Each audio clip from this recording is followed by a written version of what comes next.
Before I get into this video, and yes, I'm back, surprise, I want to make it very clear that this video is not a call to arms for you to go harass anyone on social media. I want to talk about something that happened, but if possible, while encouraging everyone that might disagree with this person to keep it civil, I trust you guys to be mature adults. So maybe I don't even need to make this disclaimer, but you know what? I'm keeping my bases covered. So there was a thing on the internet today. Rich from Review Tech USA, a content creator on YouTube here that you might know and enjoy, like it's my case, I love his work. He had what I think the kids call a bad take on Twitter today. And listen, if you're on Twitter, it's really a matter of time. You're going to have a bad take from time to time. I've had my fair share. Part of the reason why I'm not really holding, I can't speak anymore. So with that in mind, I don't really hold this against Rich. I'm not super offended by what he said or anything. I'm only really making the video because I think there's an interesting conversation about this. This is what he tweeted today, unprompted. Maybe there was a reason. I don't understand the context that would have made him tweet this. Maybe he's upset about a specific person in his life, and then he made a tweet that is like broad and ends up upsetting people that have nothing to do with that person. Who knows why people tweet the things they tweet, but this is what Rich tweeted. I love when people talk about how much nostalgia retro consoles like the SNES and the NES brought them growing up. And these motherfuckers weren't even born until the year 2000. You weren't even a sperm cell in your dad's sack when I was playing... I never seen this. What is this? Gyromite? Wait a moment here. Let's see. Okay.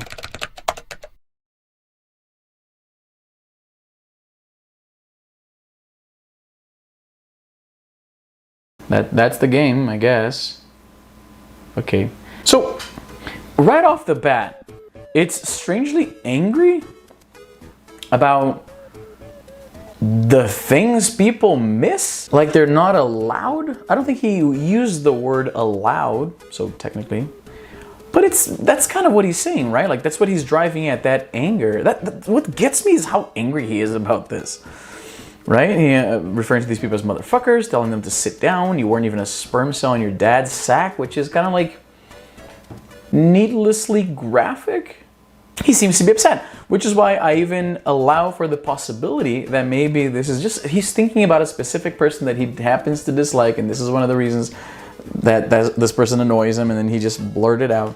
So a lot of people had a lot of thoughts about that, and I sort of understand where Rich is coming from, though I could not possibly disagree with him more. What he's doing here is what people on the internet call gatekeeping. Gatekeeping is when someone is a fan of something, a property, be it a movie, a series of, I don't know what the hell, Pokemon ROM hacks, and they sense this feeling of ownership over the fandom, and they kind of pick and choose who they allow to enjoy those things. And if this sounds really stupid, is because honestly, it kind of is. This is like people who say that you can't like a certain band if you don't know enough of their songs, if you've never been to their concerts, and like you've heard things like that, right? Gatekeeping in every way, shape, and form is kind of stupid. Like when you say things like that, at best you sound ignorant. And this is what happened to Rich, myself, and many others pointed out that it's very common for people in lower income communities to end up with a hand-me-down console from like a better off like cousin or something like that, or they bought it at the flea market. It's like fifth hand. I grew up in Brazil, as many of you know, and my very first Super Nintendo I got when the system was already kind of like old news. And in fact, even going further back, the Atari 2600 was very popular in Brazil in the 90s when I was a kid. I was born in '84. So I wasn't around when the Atari was, when the Atari 2600 was the thing that people were really playing.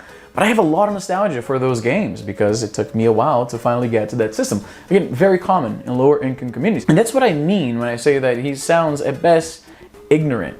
He sounds very, like, it's like he never interacted with poor people before, because this is something poor people do, dude. They sometimes have things that to your eye are out of date or maybe not interesting anymore, but when that's all the money you have and that game is still fun, guess what?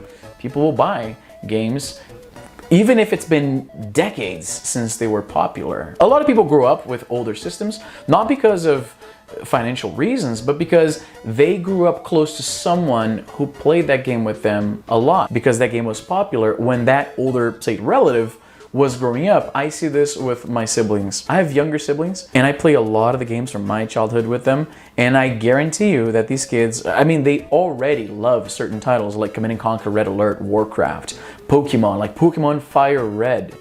These kids weren't even born when that game came out.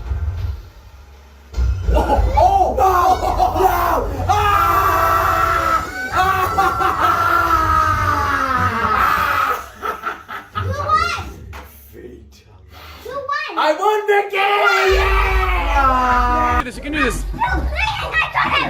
No, no, there's one more round. Come on. Yes, uppercut. Oh, yes. Come on. Kick. Kick. Vicky, come on, you can win. Go, oh my God, go, Vicky, kill him. Kill him, Vicky, please. Kill him, Vicky, come on. Yeah! Yeah!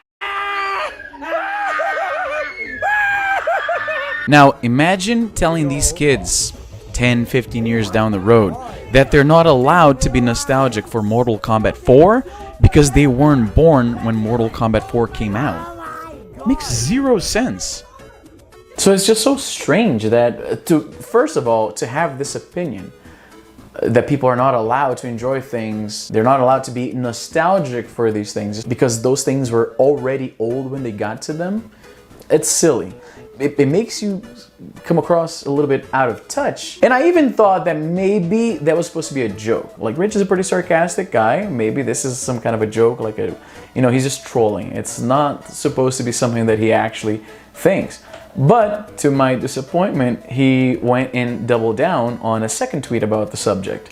I will say this though, I admire the restraint that he just issued that first bad take, then another tweet kind of justifying it, but then kind of left it at that. And that's admirable, honestly. I myself have made the odd bad take here and there, and then I try to justify it, and then I keep arguing, and then it's just worse. So the fact that he only issued those 2 tweets on the matter, I think it speaks positively of his self-control. Anyway, this is what he said.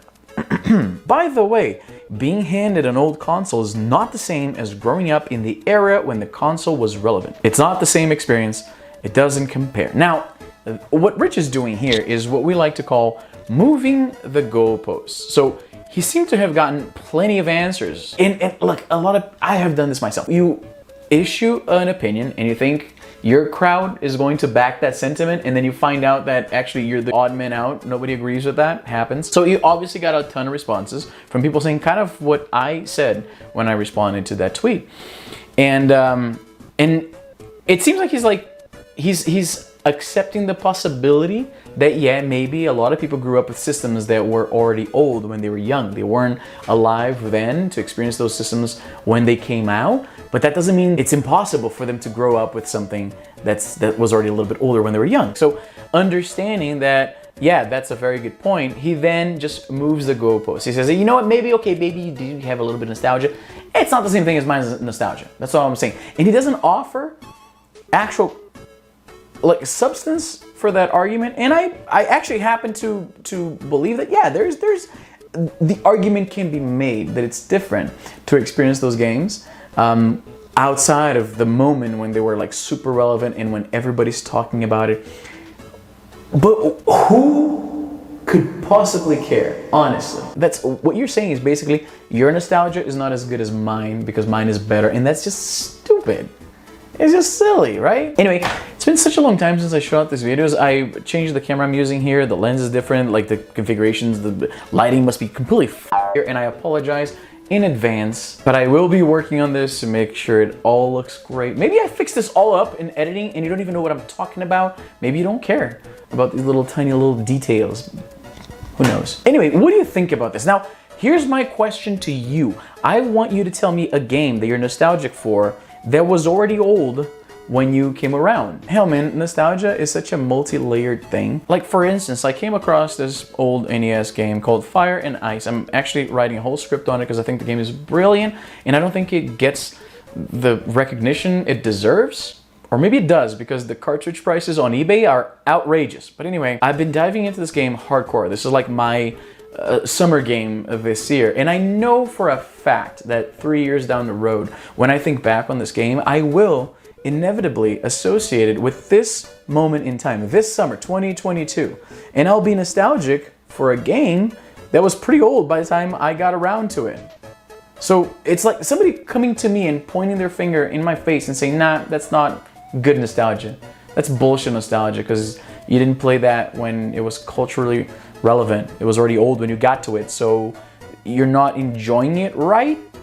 I think that's ultimately the argument they're making. The way I enjoy this game is better than yours, and you gotta wonder what drives someone to have an opinion like that, to think that the way they like a game is better than someone else's. It's just weird to me. But anyway, tell me a game, going back to because I completely forgot what I was talking about. Tell me a game that you are very nostalgic for, but that you didn't really play when it was culturally relevant. I want to know. I'm curious. Anyway, that's all the time I have for today. I'm Izzy, and I'm done.